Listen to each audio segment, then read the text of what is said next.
Today I want to take you on a tour of our Foodscape garden.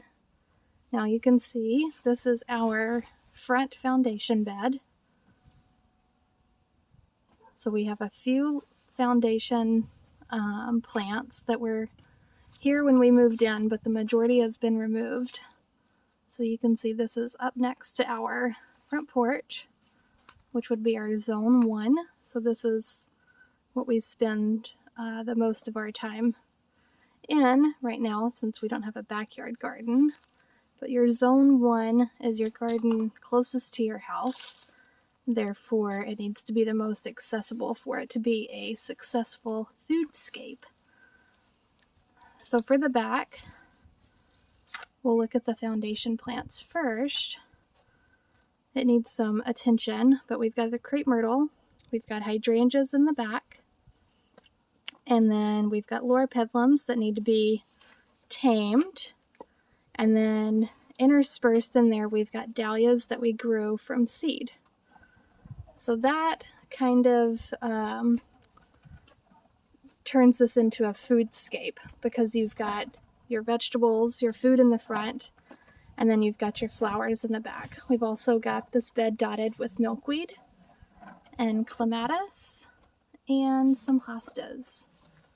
And then in the summer we also grew scabiosa. There's one remaining plant right there. She's a little sad. She's been hit with quite a bit of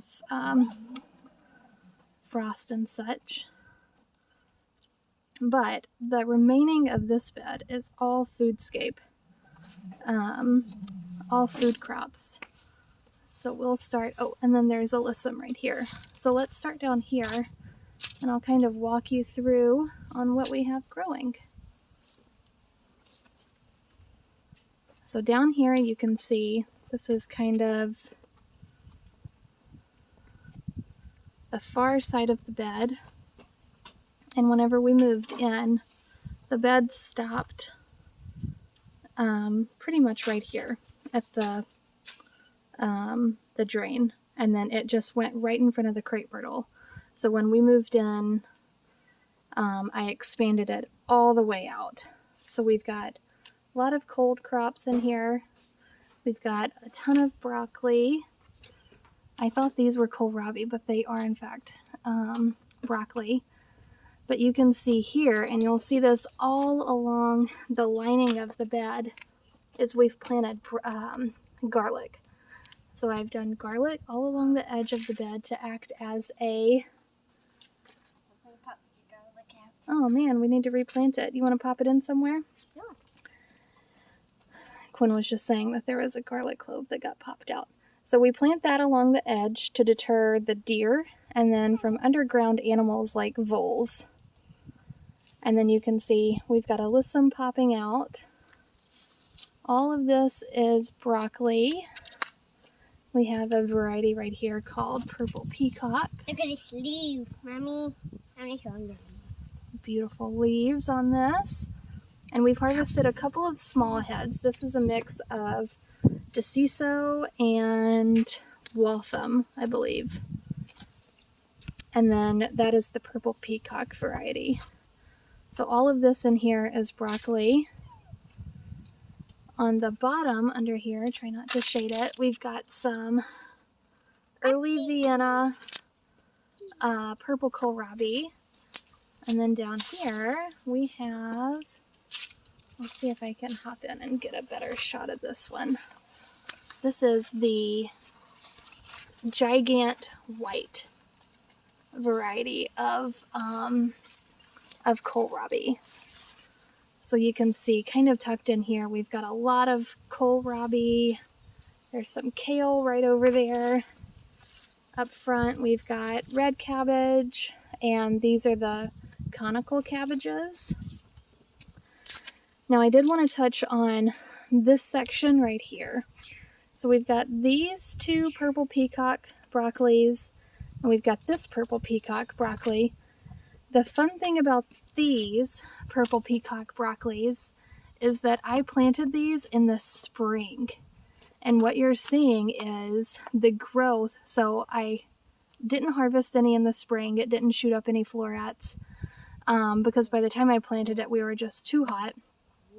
So the harlequin bugs ate it, ravaged it, and so I just cut it back.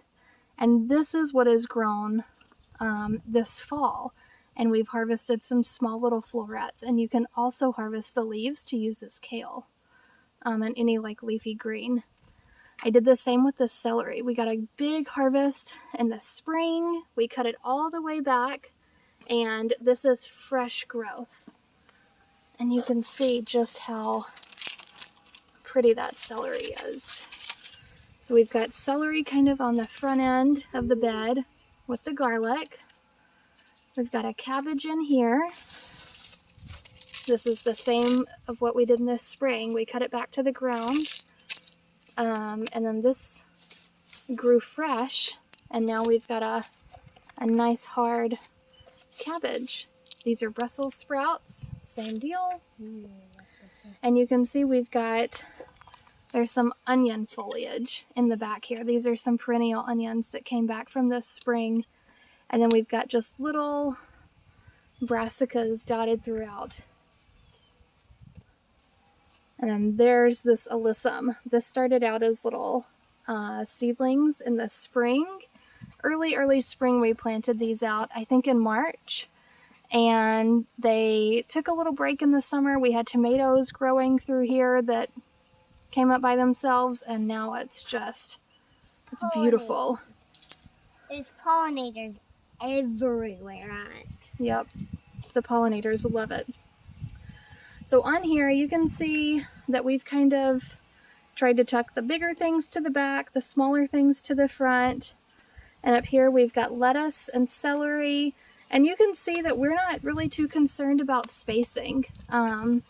A lot of these can be treated as understory plants. The garlic will act as our natural pest barrier. And then the lettuce will just grow underneath the celery. So I'm not too concerned about spacing. We do have some space right here. You can see we've got small little plant plugs that we've popped in. There's 1, 2, 3, 4, 5 right in here. But in the meantime, while those grow, we could come in and pop in some little radish seeds, or we could pop in some more lettuce. So this is all little gem lettuce. So this is a romaine type that'll stay small. Got another little cabbage. There are some fall radishes down here. We've got some little baby radishes in here that we sowed along with our continuous garlic border. This is some bok choy that flowered, and Quinn is showing you the seed pod. How does it taste? Not gonna eat it. She's not gonna eat it. They taste really good. These are the seed pods. And then you can see the flowers, and the seed pods are honestly probably my favorite part of the bok choy plant. We've got some, I'm honestly not sure what this is. It might be purple kohlrabi. It might be purple of Sicily cauliflower. I don't know. Labeling is not my strong suit. In here we've got cilantro. This is purple kohlrabi. We have some unknown seedlings in here that are doing really well. We'll find out what they are maybe in a couple of months. And then in here we've got some rutabagas that are ready. You can see them right in here. I kind of did the Charles Dowding 3-sow method. Got a beautiful dahlia right here that Quinn just picked. We've got some Chinese broccoli. We've got some tatsoi right here that we've been plucking, eating in stir fries. I'm gonna put it in a bouquet. Gonna make a bouquet of flowers. Yeah. We've got kale right here. We've got one lone pea plant right back there in with the milkweed. We've got rice that was in a pot. I needed the pot for something else.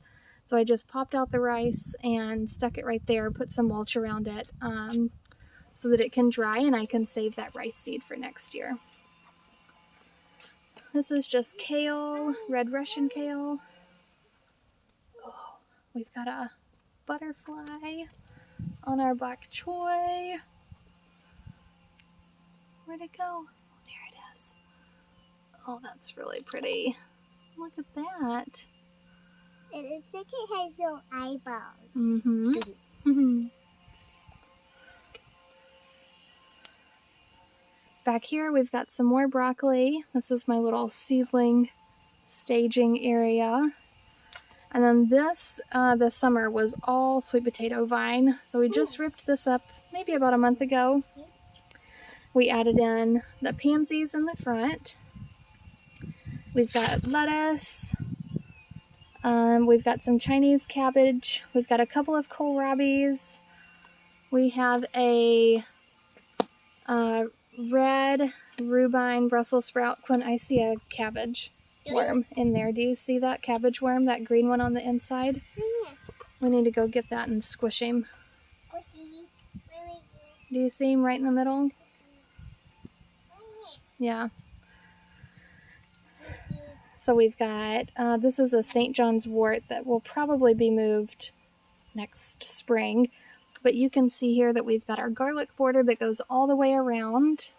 And then it ties in to, good job, our front pots. And I'll go over those in a different video. So that is our front landscape foundation foodscape.